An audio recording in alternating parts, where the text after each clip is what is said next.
गांव में कॉलेज नहीं था, इस कारण पढ़ने के लिए मैं शहर आया था। यह किसी रिश्तेदार का एक कमरे का मकान था। बिना किराए का था। आसपास सब गरीब लोगों के घर थे और मैं अकेला था। सब काम मुझे खुद ही करने पड़ते थे। खाना बनाना, कपड़े धोना, घर की साफ सफाई करना। कुछ दिन बाद एक गरीब लड़की अपने छोटे भाई के साथ मेरे घर पर आई। उस नाम बुलबुल था। आते ही सवाल किया, तुम मेरे भाई को ट्यूशन करा सकते हो क्या? मैंने कुछ देर सोचा, फिर कहा, नहीं। उसने कहा, क्यों? मैंने कहा, टाइम नहीं है, मेरी पढ़ाई डिस्टर्ब होगी। उसने कहा, बदले में मैं तुम्हारा खाना बना दूंगी। शायद उसे पता था कि मैं खाना खुद पकाता हूँ। मैंने कोई जवाब नहीं दिया तो वह और लालच देकर बोली, बर्तन भी साफ कर दूंगी। अब मुझे भी लालच आ ही गया। मैंने कहा, कपड़े भी धो दो तो पड़ा दूंगा। वो मान गई। इस तरह से उसका रोज घर में आना जाना होने लगा।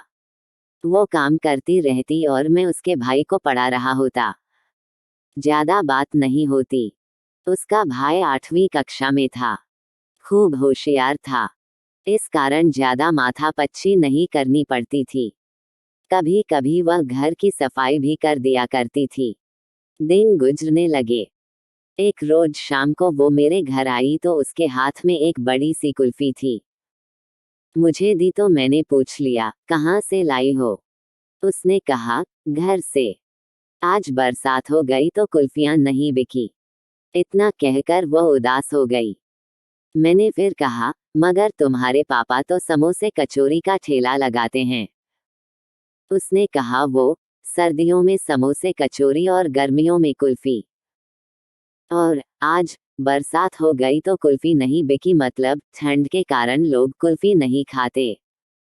ओह, मैंने गहरी सांस छोड़ी। मैंने आज उसे गौर से देखा था। बहुत खूबसूरत गंभीर मुद्रा में वो उम्र से बड़ी लगी। समझदार भी, मासूम भी। धीरे धीरे वक्त गुजरने लगा। मैं कभी कभार उसके घर भी जाने लगा, विशेष तौर पर किसी त्योहार या उत्सव पर। कई बार उससे नजरें मिलती तो मिली ही रह जाती, पता नहीं क्यों।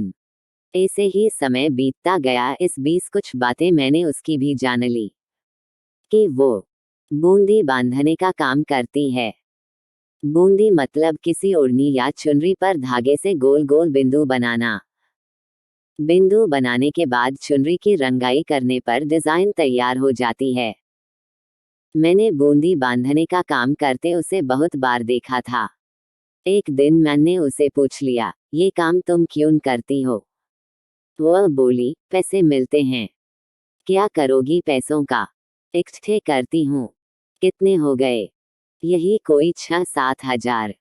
मुझे 1000 रुपये उधार चाहिए, जल्दी लौटा दूंगा। मैंने मांग लिए। उसने सवाल किया, किस लिए चाहिए? कारण पूछोगी तो रहने दो, मैंने मायूसी के साथ कहा। बोली, अरे मैंने तो ऐसे ही पूछ लिया, तू मांगे तो सारे दे दूं। उसकी ये आवाज अलग सी जान पड़ी, मगर मैं उस वक्त कुछ समझ नहीं पाया। पैसे मिल रहे थे, उन्हीं में खोकर रह गया। एक दोस्त से उधार लिए थे। कमबख्त 2-3 बार मांग चुका। एक रोज मेरी जेब में गुलाब की टूटी पंखुड़ियां निकली, मगर तब भी मैं यही सोचकर रह गया कि कॉलेज के किसी दोस्त ने चुपके से डाल दी होगी। उस समय इतनी समझ भी नहीं थी। एक दिन कॉलेज की मेरी एक दोस्त मेरे घर आई कुछ नोट्स लेने। मैंने दे दिए और वो मेरे घर के बाहर खड़ी थी और मेरी दोस्त को देखकर बाहर से ही तुरंत वापस घर चली गई। और फिर दूसरे दिन दोपहर में ही आ धमकी। आते ही कहा, मैं कल से तुम्हारा कोई काम नहीं करूंगी। मैंने कहा, क्यों? काफी देर तो उसने जवाब नहीं दिया। फिर धोने के लिए मेरे बिखरे कपड़े समेटने लगी। मैंने कहा, कहीं जा रही हो? उसने कहा, नहीं, बस काम नहीं करूंगी। और मेरे भाई को भी मत पढ़ाना कल से। मैंने कहा, अरे तुम्हारे 1000 रुपये कल दे दूंगा। कल घर से पैसे आ रहे हैं। मुझे पैसे को लेकर शंका हुई थी।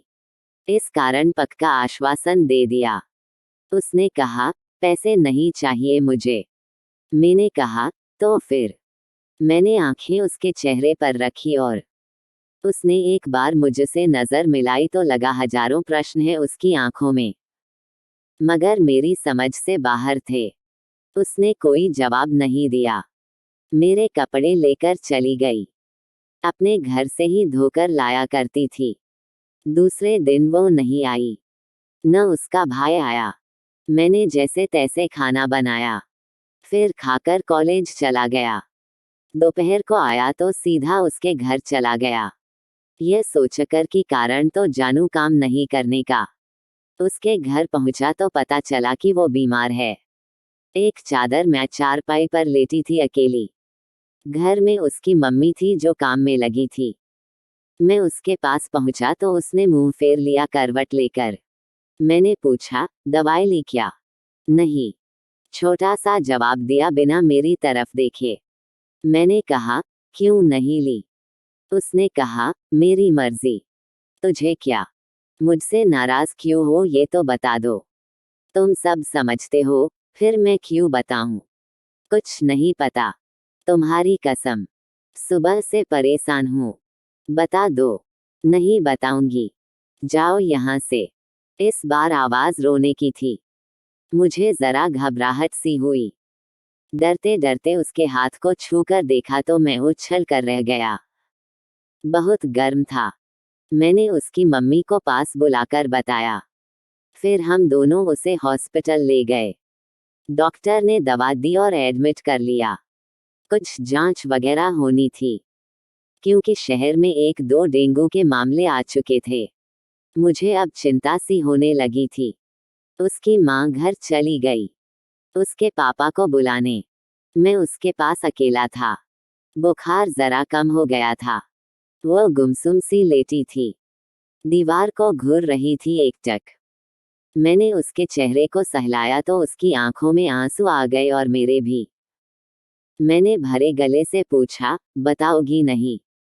उसने आंखों में आंसू लिए मुस्कराकर कहा, अब बताने की जरूरत नहीं है। पता चल गया है कि तुझे मेरी परवाह है ना? मेरे होठों से अपने आप ही एक अल्फाज निकला, बहुत। उसने कहा, बस, अब मैं मर भी जाऊं तो कोई गिला नहीं। उसने मेरे हाथ को कसकर दबाते हुए कहा। उसके इस वाक्य का कोई जवाब मेरे लबों से नहीं निकला, मगर आंखें थी जो जवाब को संभाल न सकी। बरस पड़ी। वो उठकर बैठ गई और बोली, रोता क्यों है पागल? मैंने जिस दिन पहली बार तेरे लिए रोटी बनाई थी उसी दिन से चाहती हूँ तुझे। एक तू था पागल। कुछ समझने में इतना वक्त ले गया। दिल के आकार वाली, अब समझ में आ रहा है। बुद्धू हो। हाँ। फिर वह हंसी, काफी देर तक। निश्चल मासूम हंसी। कल सोए थे क्या? नहीं। अब सो जाओ। मैं ठीक हूँ, मुझे कुछ ना होगा। सचमुच नींद आ रही थी, मगर मैं सोया नहीं। मगर वह सो गई। फिर घंटे भर बाद वापस जाग गई। मैं ऊँघ रहा था। सुनो। हाँ। मैं नींद में ही बोला, ये बताओ, ये बीमारी छूने से किसी को लग सकती है क्या? नहीं, सिर्फ एडीज मच्छर के काटने से लगती है। इधर आओ। मैं उसके करीब आ गया। एक बार गले लग जाओ। अगर मर गई तो ये आरज़ू बाकी न रह जाए। ऐसा ना कहो प्लीज। मैं इतना ही कह पाया। फिर वो मुझसे काफी देर तक लिपटी रही और सो गई। फिर उसे ढंग से लिटाकर मैं भी एक खाली बेड पर सो गया। मगर सुबह मैं तो उठ गया, और वो नहीं उठी। सदा के लिए सो गई। मैंने उसे जगाने की बहुत कोशिश की थी, पर आंखें न खोली उसने। वो इस संसार को मुझे छोड़कर इस दुनिया से जा चुकी थी, मुझे रोता बिलखता छोड़कर। अगर कहानी पसंद आए तो शेयर और कमेंट जरूर करें।